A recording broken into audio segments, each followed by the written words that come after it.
Maybach music. Can anybody out there hear me? Hear me? 'Cause I just wanna say अस्सलाम वालेकुम friend. तो कल की video में हमने देखा था कि ये इनलाइन और ब्लॉक एलिमेंट्स में क्या डिफरेंस होता है। उम्मीद है आप लोगों को समझ तो आ गई होगी कि ये कैसे काम करते हैं इनलाइन और ब्लॉक एलिमेंट। तो गाइस आज से हमारी जो HTML की सीरीज़ है वो ख़त्म होने वाली है और कल से हम इंशाल्लाह CSS का कोर्स स्टार्ट करें। और ऐसा कोर्स आएगा ना CSS का, आप भी कहोगे कि यार ऐसा कोर्स शायद पहले ही आ जाता तो हमारी जॉब लग चुकी होती। ऐसा धमाकेदार कोर्स बनाऊंगा मैं। और उसमें गाइस जब हम CSS कर लेंगे ना तो उसके बाद हम 200 से ज़्यादा प्रोजेक्ट बनाएंगे, 200 से ज़्यादा उसके अंदर वेबसाइट्स बनाएंगे और भी बहुत ज़्यादा चीज़ें हम बनाएंगे HTML CSS का यूज़ करके।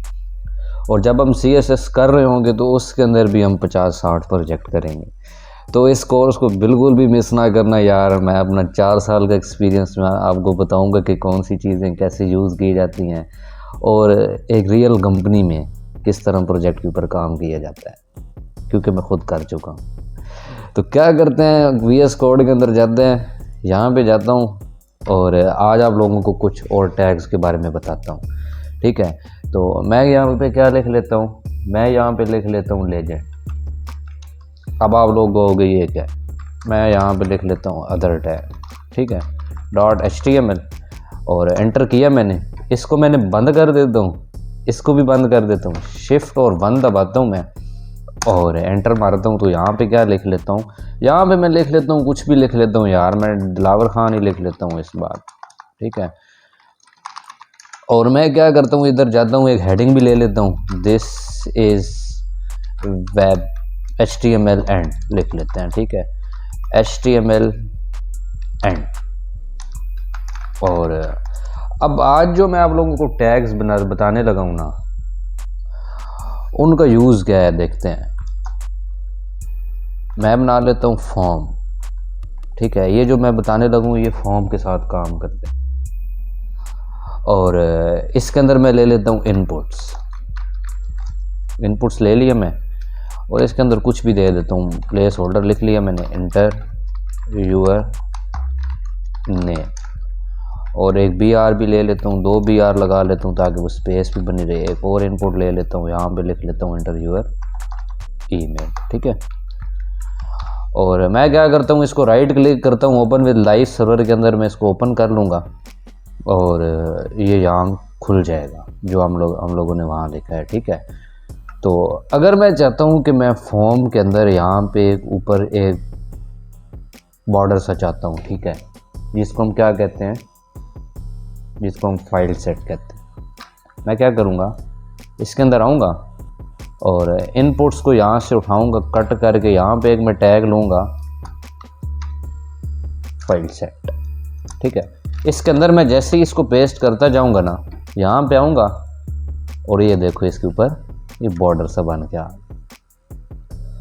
और इसी तरह अगर मैं यहाँ पे मैं कुछ टेक्स्ट दिखाना चाहता हूँ, यहाँ से यहाँ तक कुछ भी दिखाना चाहता हूँ यार, तो मैं क्या कर सकता हूँ, लेजेंड्स के अंदर फील्ड सेट के अंदर मुझे एक और टैग लेना है, लेजेंड।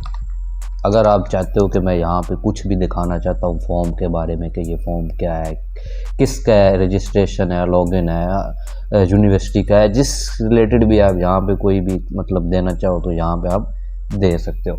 जैसा कि मैं अगेन टेक दिलावर खान ही लिख लेता हूँ।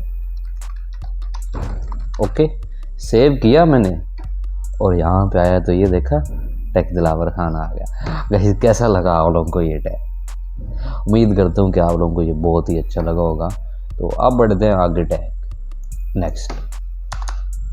नेक्स्ट जो टैग है ना गाइस, वो इमेज के साथ यूज़ होगा। तो मैं क्या करता हूँ, मैं यहाँ पे एक इमेज ले लेता हूँ, यहाँ पे जाता हूँ, वही बैकग्राउंड इमेज और आर्ट में कुछ भी नहीं देता फिलहाल। और यहाँ पे इसकी जो विड्थ है ना वो मैं इसकी कर देता हूँ 40% और इसको मैंने सेव किया और यहाँ पे आया तो इमेज आ जाएगी, इसमें कोई बड़ी बात। ठीक है, लेकिन मैं चाहता हूँ कि इस इमेज के नीचे मैं कैप्शन भी चाहता हूँ कि इसकी डिटेल आए, यहाँ पे कुछ लिख कर आए।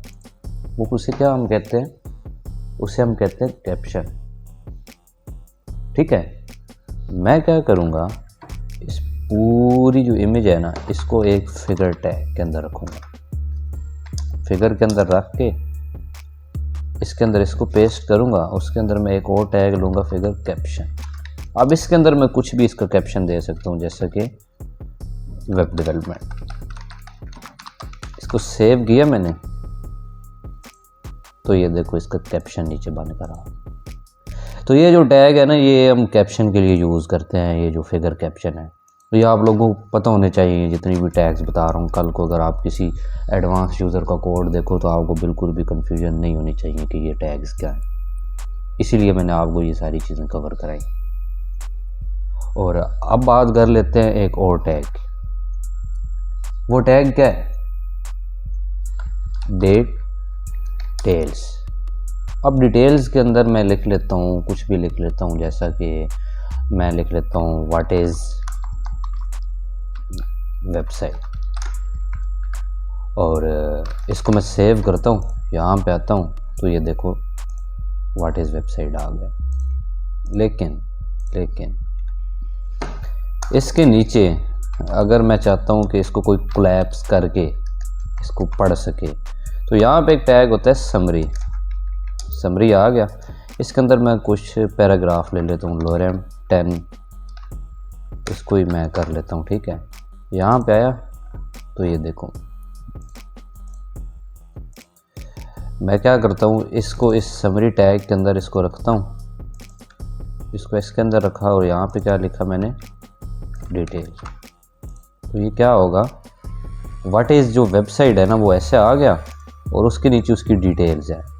वो देखो, अगर आप लोग कोई कोलैप्स करना चाहते हो ऐसी चीज़ों को, ऊपर हेडिंग दे के नीचे आप ऐसे कोलैप्स करना चाहते हो तो आप लोग ऐसे भी कर सकते हो। ठीक है, और अगर आप लोग यहाँ पे समरी लिख दोगे और यहाँ पे आप लोग लिख दोगे डिटेल्स, क्या होगा ना, ये ऊपर ऐसे बनकर आएगी, ऐसे कोलैप्स करके हेडिंग आएगी और इसके नीचे सारी इसकी डिटेल आएगी। और एक आप लोगों को और टैग्स बताता हूँ जो कि क्विट्स देने के लिए यूज़ किया जाता है। जैसा कि मैं यहाँ पे लिख लेता हूँ, दिस इज़ अ वेबसाइट। आप लोग कहोगे यार कि ये website, web development, web designing के अलावा कोई वर्ड ही नहीं आ रहा। बस यार प्रैक्टिस के लिए कर रहा हूँ मैं। और मैं क्या करता हूँ, इसको यहाँ इसे कट किया, इसको एक क्यू नाम के टैग के अंदर रखूँगा, तो अब देखना, वो देखो देखा है आपने, ये देखो ये क्विट्स आ गए। अगर आप लोगों को लगाने हो यहाँ पे आसपास क्विट्स, तो आप लोग इस टैग का भी यूज़ कर सकते हो। तो मैं उम्मीद करता हूँ कि आप लोगों को ये वीडियो अच्छी लगी होगी। और गाइस, इस प्लेलिस्ट को बिल्कुल एक्सेस कर लेना और चैनल को ज़रूर सब्सक्राइब कर लेना, क्योंकि मैं बहुत ही औसम किस्म का कोर्स लाने लगा हूँ CSS का, जिसमें मैं कंप्लीट चीज़ें बताऊँगा उसमें, और बहुत ही अच्छे हम प्रोजेक्ट्स बनाएंगे। ओके गाइस, अल्लाह।